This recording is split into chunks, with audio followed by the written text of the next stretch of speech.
During his funeral, the millionaire's will was being read to his wealthy family, dividing billions among them, until a young orphan walked in with a DNA test and proved she was his daughter.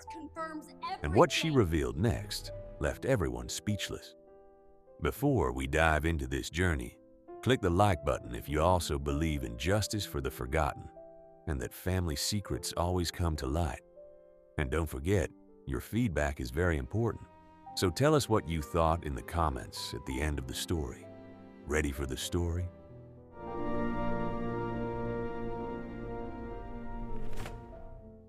Riley Foster was wiping down her third table of the morning shift when her phone buzzed.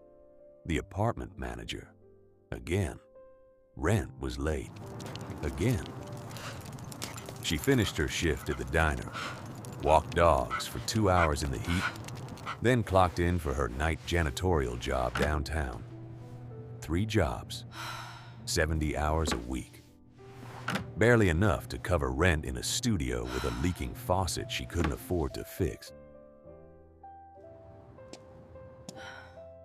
When she dragged herself home at midnight, a certified letter was wedged in her door.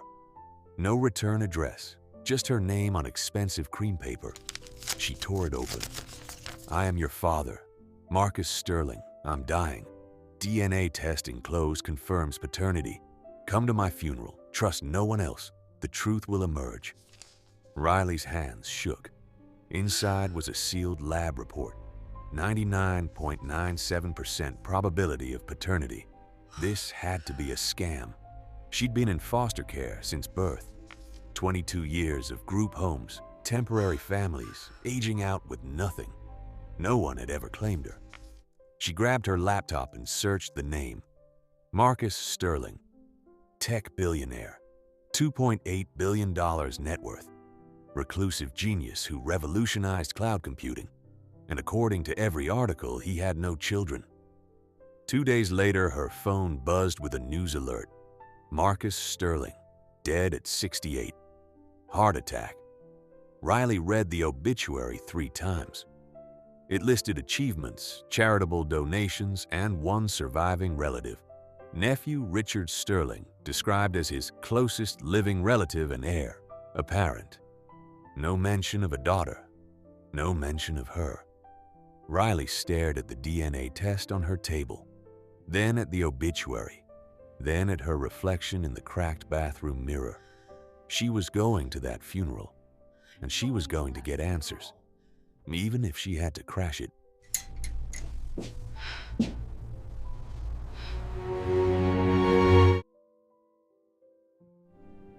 The Sterling mansion looked like something from a movie. Riley counted at least 1,000 people in designer black. She'd worn her only decent outfit, a thrift store dress from 3 years ago. Security stopped her at the entrance. Name? Riley Foster. The guard scanned his tablet. Not on the list. I knew Marcus. I just want to pay respects. No list, no entry. Riley waited until a large group arrived, then slipped behind them, keeping her head down.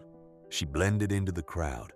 The ceremony was in a ballroom that could swallow her entire apartment building. Crystal chandeliers, white roses everywhere. A massive portrait of Marcus Sterling, stern, brilliant, alone. Speaker after speaker called him a visionary, a private man, dedicated to work. No one mentioned family. No one mentioned love. Then Richard Sterling took the podium. Tall, polished, perfect. My uncle was my mentor, my father figure. He built an empire, and today we honor his legacy. Riley's stomach turned. After the service, guests moved to reception. Riley was studying Marcus's portrait when a woman appeared beside her. "You're Riley," she whispered. "He told me you'd come. I'm Claire, his assistant. Stay for the will reading." Before Riley could respond, Claire vanished. Riley followed to a mahogany library. 30 people filed in, all family, all expecting something. She slipped into a back corner chair. The lawyer opened a leather folder.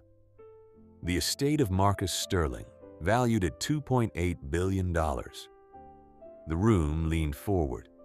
Business holdings, 45%, go to Richard Sterling. Remaining assets liquidated and distributed to designated charities. Richard's smirk was barely concealed. Riley stood. Her voice cut through the murmurs. "Wait, I'm Marcus Sterling's daughter." The room went dead silent.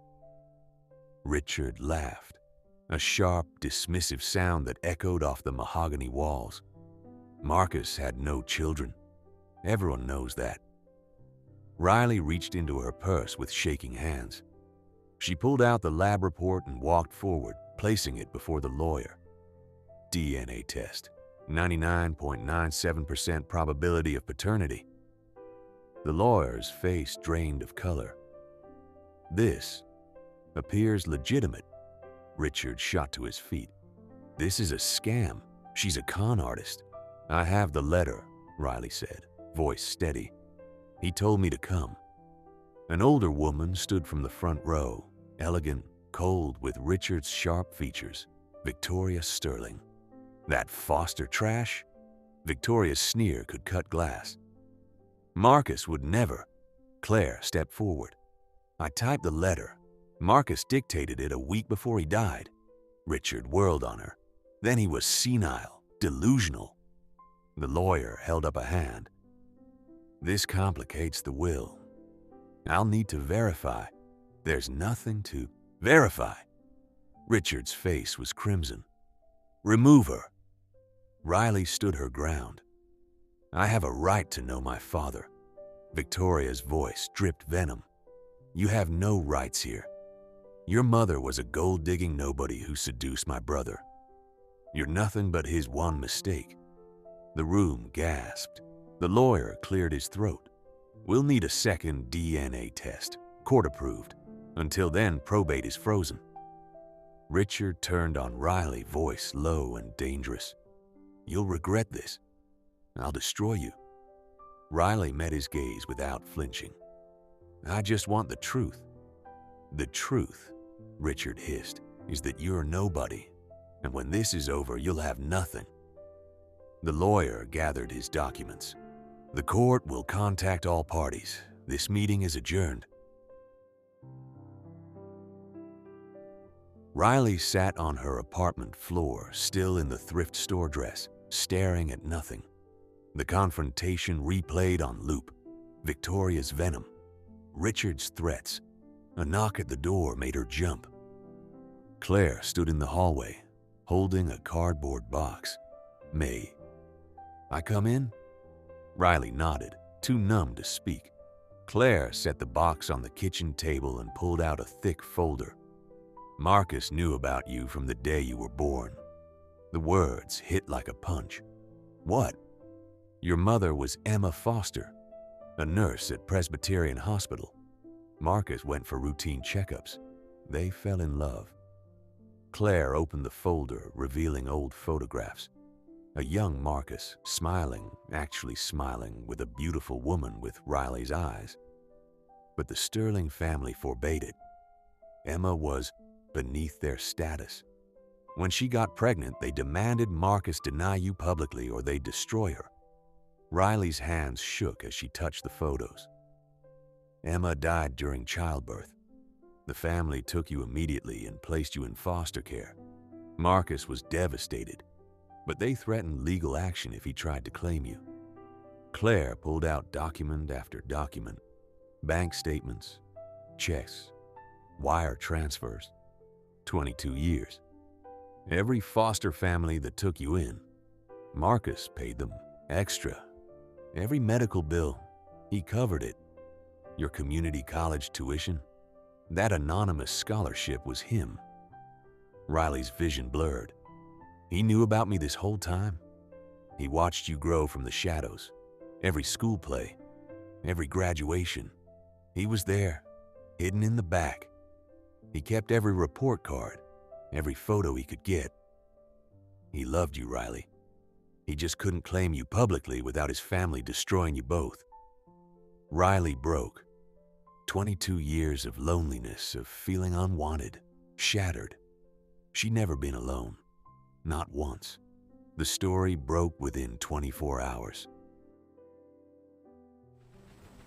Alleged heiress crashes billionaire funeral. Riley's face was plastered across every news site, every tabloid, every social media platform. Gold digger or long-lost daughter? Foster system scammer targets, tech titan's fortune. Opportunist orphan, the billion-dollar lie. Her phone wouldn't stop ringing. By noon, she'd lost the diner job. By evening, the dog-walking clients had all canceled. "We don't want the drama," they said. One by one, her lifelines disappeared. Richard had hired Jonathan Pierce, the lawyer who destroyed countless opponents in court. His PR machine was relentless. Interviews, press releases, a coordinated attack painting Marcus as a lonely, vulnerable man manipulated by a calculating stranger. Then Victoria appeared on national television, poised and tearful. "That woman trapped my brother with a pregnancy decades ago. Now her daughter wants revenge from beyond the grave. Marcus was a private, brilliant man. This girl is desecrating his memory for money." Riley watched from Claire's couch. Her landlord had called that morning, lease terminated. "Building owner's request," he'd stammered. Sterling influence ran deep. "Stay with me," Claire had insisted. "Marcus would want me to protect you." The court notice arrived 3 days later. Probate hearing in 30 days. Second DNA test required. But there was more. A motion from Pierce's firm claiming Marcus was mentally unfit when he wrote the letter, that the entire will should be voided. Riley stared at the documents spread across Claire's coffee table. No job, no apartment, no lawyer, no resources. "They're going to destroy me," she whispered, "to protect their money." Claire squeezed her hand. "Not if we fight back." But how could she fight? Richard had millions for lawyers, media control, political connections. Riley had a DNA test and a dead father's secret love. It didn't feel like enough. Riley sat on Claire's couch, staring at lawsuit documents. 3 days of attacks. No job, no home, no way to fight. The knock was sharp and confident. A woman in her 40s stood in the doorway, expensive suit, leather briefcase. "Riley Foster, I'm Vanessa Park. I worked with your father on his will. He anticipated they'd fight. I'm your lawyer, pro bono. I can't afford. You're not paying. Marcus retained me 6 months ago for this." Vanessa stepped inside. "He knew his family would attack. Why? Would you do this?" 20 years ago, I was a struggling law student working 3 jobs. An anonymous benefactor paid my tuition. Years later, I learned it was Marcus. He helped people nobody knew about. Vanessa drove Riley to a storage facility. Inside Unit 247 were boxes. Dozens of them. He documented everything. Photos. Riley as a baby in Marcus's arms before the family tore them apart. School pictures spanning years. Private investigator reports. Marcus hidden at her 5th grade play. Marcus watching from a parking lot at her graduation, obscured by a tree. Then videos. Dozens. Marcus recording messages he never sent. Vanessa clicked the most recent. 1 week before his death. Marcus stared into the camera, older, tired, eyes clear. "Riley, if you're watching this, I'm gone. Forgive me for being a coward. I chose family approval over you for too long. You are my daughter. You are my pride. The money is yours. But more than that, you were always mine." Riley's vision blurred as tears streamed down her face. "He loved me," she whispered. "He never stopped," Vanessa said quietly. "Now let's make sure they know it." Did you see the news this morning? Yeah, it's gonna be a long day. Let's hope for the best. The courtroom was packed. Media, Sterling family, lawyers on both sides.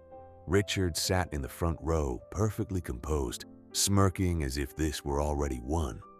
Jonathan Pierce stood, radiating confidence. "Your Honor, Miss Foster has no connection to Marcus Sterling. A woman from the foster system, living in poverty, suddenly appears with convenient timing after a billionaire's death. The pattern is clear." Vanessa rose calmly. "Your Honor, I have 22 years of bank records. Every payment made to Riley Foster's foster families, all from Marcus Sterling's personal accounts." She placed document after document on the evidence table. Checks bearing Marcus's signature. Wire transfers with notes. For Emma's daughter. Richard shot to his feet. "He never acknowledged her publicly. That proves he had doubts." "Because your family threatened him," Vanessa replied coldly. She called Claire to the stand. Claire opened Marcus's private journal, her voice steady as she read. May 2019. Saw Riley graduate high school today. She's brilliant. She has Emma's smile. I'm a coward for hiding in the parking lot. But Victoria said she'd destroy Riley's life if I claimed her publicly. I can't risk it. I'll protect her my way. Victoria's face drained of color. The journal was dated. Signed. Irrefutable. The private investigators testified next, presenting surveillance footage. Marcus at Riley's 5th grade play, standing in the back corner. Marcus at her community college graduation, partially hidden behind a pillar. Always watching. Always there. Then Vanessa presented the final piece, a hospital bracelet, tiny, faded pink. Baby girl Foster, found in Marcus Sterling's safe deposit box, Vanessa said quietly. He kept it for 22 years.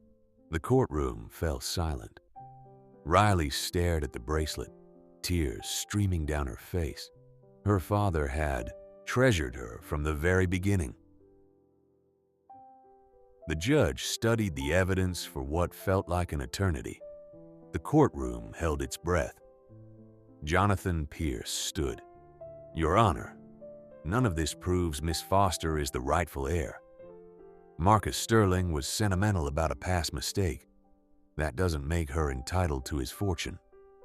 Vanessa rose. Your Honor, the DNA is irrefutable. The 22-year financial record proves acknowledgement. His video message proves intent. Marcus Sterling wrote his will with full mental capacity, explicitly naming Riley Foster as his daughter and heir. The judge looked at Riley. Miss Foster, would you like to speak? Riley stood, legs shaking. I don't care about the money. I came because a dying man told me I mattered to him. That's all I ever wanted, to matter to someone. Her voice cracked. He was my father. He chose me, even if he couldn't say it out loud. That's enough. Richard scoffed. Then walk away if it's not about the money. Riley met his gaze. I'll donate every cent to foster kids if that proves I'm not what you say. But you won't erase him. You won't erase me. The judge removed his glasses. DNA confirms 99.97% probability of paternity. 22 years of financial support proves acknowledgement and intent. Marcus Sterling's will is valid and clear. Riley Foster is legal heir to the estate. Richard shot to his feet. This isn't over. Mr. Sterling, the judge said coldly, your uncle's will specifically states, if Richard contests this, he forfeits all claims. You get nothing. The courtroom erupted. Richard's face twisted with rage as he stormed toward the exit, shoving past reporters. Riley stood frozen, unable to process. Vanessa touched her arm. You won. Riley collapsed into her chair, tears streaming down her face. She'd won. But more than that, she'd been claimed. 6 months later, Riley stood at the head of the Sterling Industries boardroom. The woman who'd once scrubbed floors now wore a tailored suit and commanded attention. confident, poised, but still humble. "I'm announcing a $1.4 billion donation to foster care reform," she said. "Half the fortune goes to kids like me who deserve better." The board erupted in applause. Outside, reporters swarmed. "What about Richard Sterling?" Riley paused. "He wanted the money. I wanted a father. We both lost something, but I found something too." The private cemetery was quiet. Riley knelt at Marcus's headstone, placing white lilies, her mother's favorite, at its base. "Hi, Dad." Her voice was soft. "I'm doing okay. I kept your company running. I'm helping kids who need it. I wish you'd told me sooner." She touched the cold marble. "But I understand why you didn't. Thank you for loving me from the shadows." She pulled out the final envelope Claire had given her. "Open when you're ready," Claire had said. Inside was the hospital bracelet, the same one from the courtroom, and a note in Marcus's handwriting. "Worn by my daughter, Riley Emma Sterling, the day she was born. Loved from the first moment. Your dad." Riley's vision blurred as tears fell, but this time she was smiling. She stood, clutching the bracelet and note to her chest, looking out at the city beyond the cemetery gates, the same city where she'd once been invisible, struggling to survive. She wasn't alone anymore. She had her father's legacy, her mother's memory, and her own identity finally claimed. Riley Foster was no longer the orphan nobody wanted. She was Riley Emma Sterling, daughter, heiress, and most importantly, loved. She'd always been loved. Please subscribe to the channel